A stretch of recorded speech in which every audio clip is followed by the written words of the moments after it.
it ain't gonna go. We may just have to take the truck.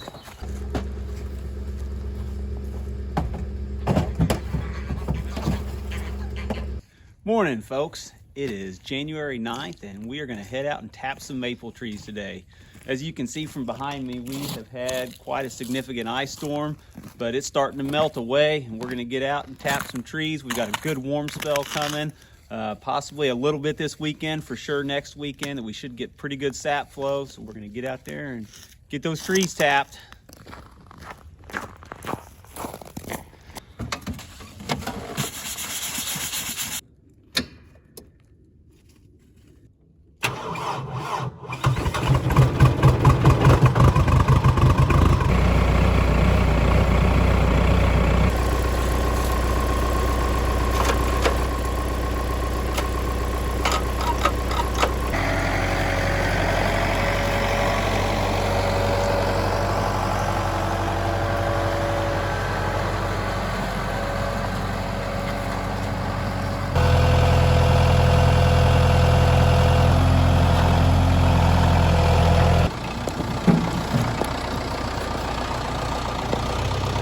We had a slight issue.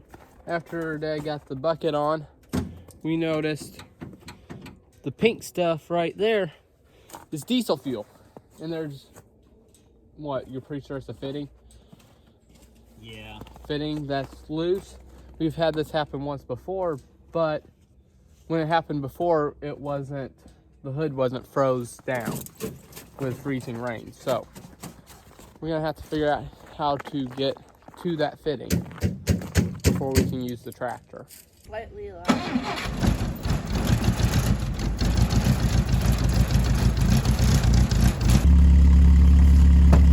An hour behind schedule. We've got to tap 3 every 30 seconds.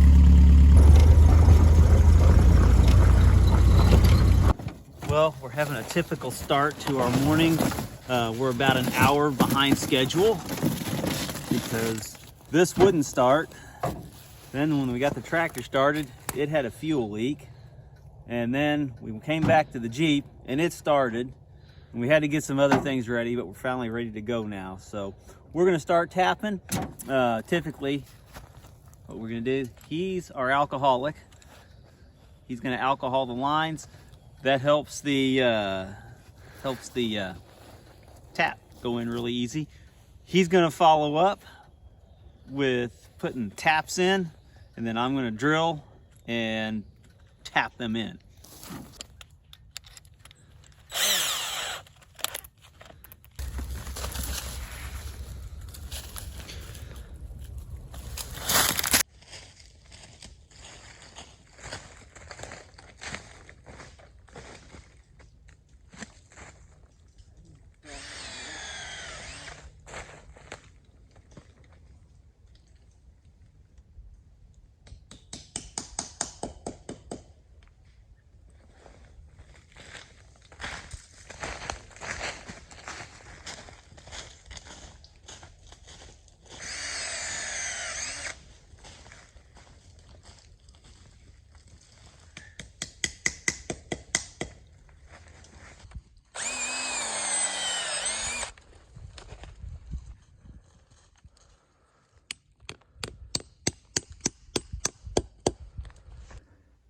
Kind of pretty, but it sure is kind of destructive.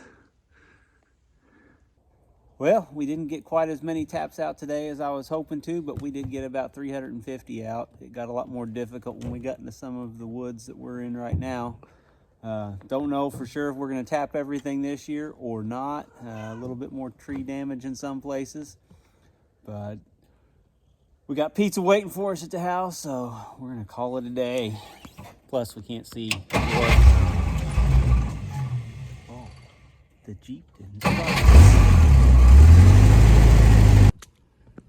Well, good morning, folks, or it's almost afternoon.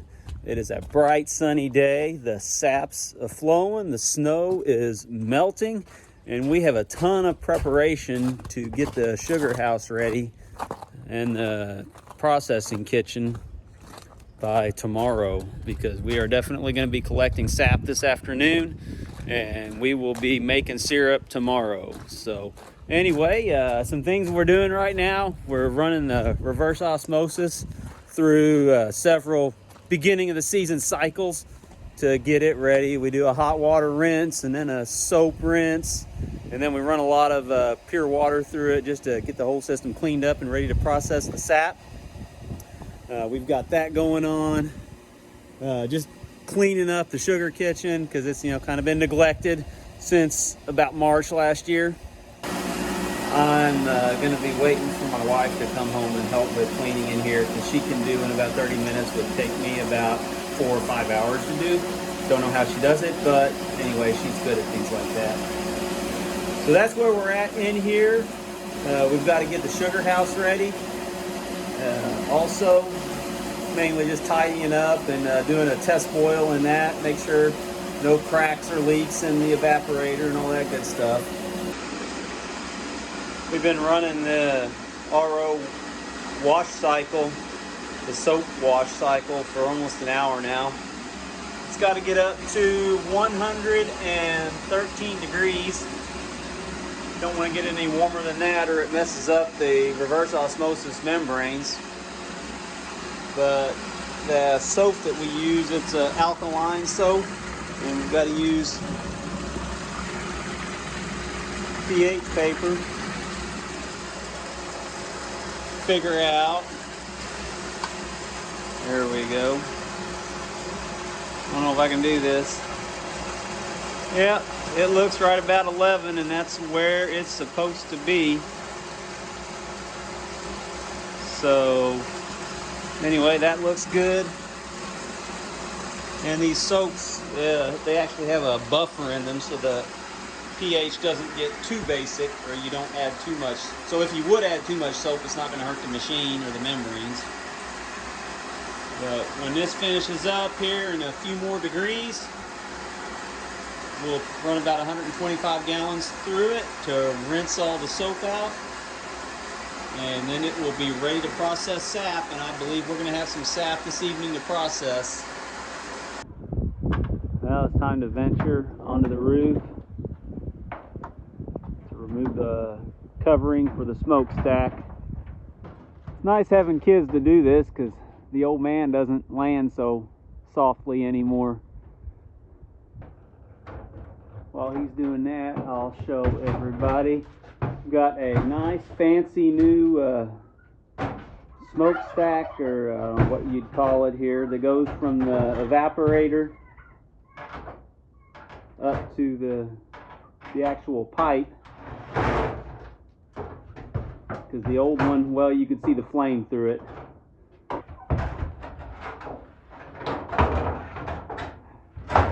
And there is a light.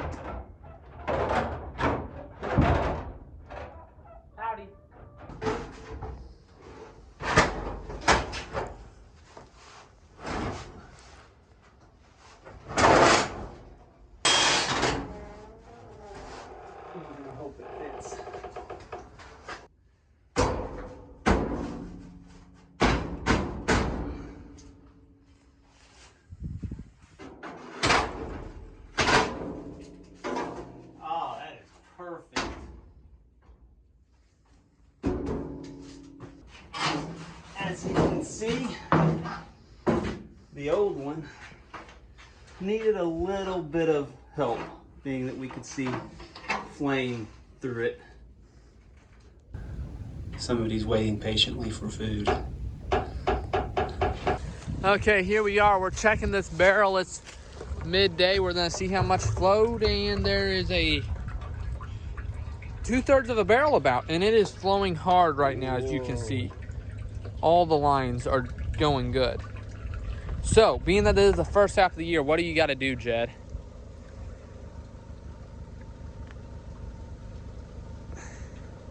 Is it quality, or do we need to throw it out?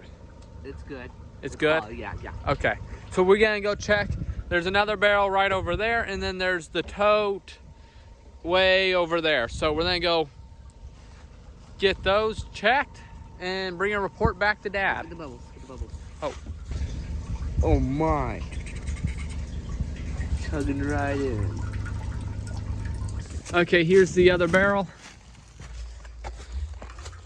And they're not flowing quite as good, which there's the same number of taps, but there's only about half a barrel where the other one was 2/3. So we're gonna get back and check the tote now.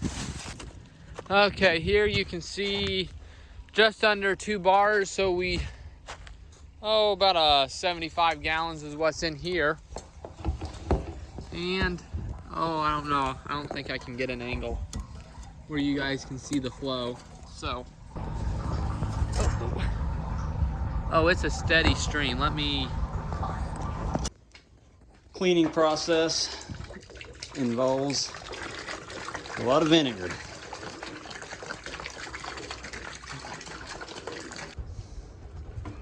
All right, there we go. Now we'll let this sit for a little while and put some elbow grease into it here in a little bit.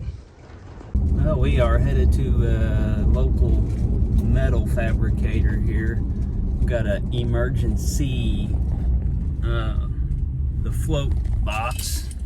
There's a little pin that goes from one side to the other right there in that little U-shaped area. That pin rusted completely away finally, and I have to get that fixed. So we have a float box for the maple evaporator. So I'm headed to where my son actually works, and that guy there can do some TIG welding for us. So a lot of scrubbing to do here while we're cleaning up. Putting a lot of elbow grease into this, but we've let the vinegar sit for several hours now, so it's had a chance to work on any lime scale that was in there, and we couldn't get it all. But at the end of this season, I'm gonna clean the evaporator with some lime scale remover that I bought from Roth Sugar Bush Supplies, and that's supposed to really work well. But right now the bottom of the pans are real clean. That lime scale is really just up the sides, so it's not really affecting much. If you like this video, make sure to subscribe and check out our channel where we have other great videos just like this one.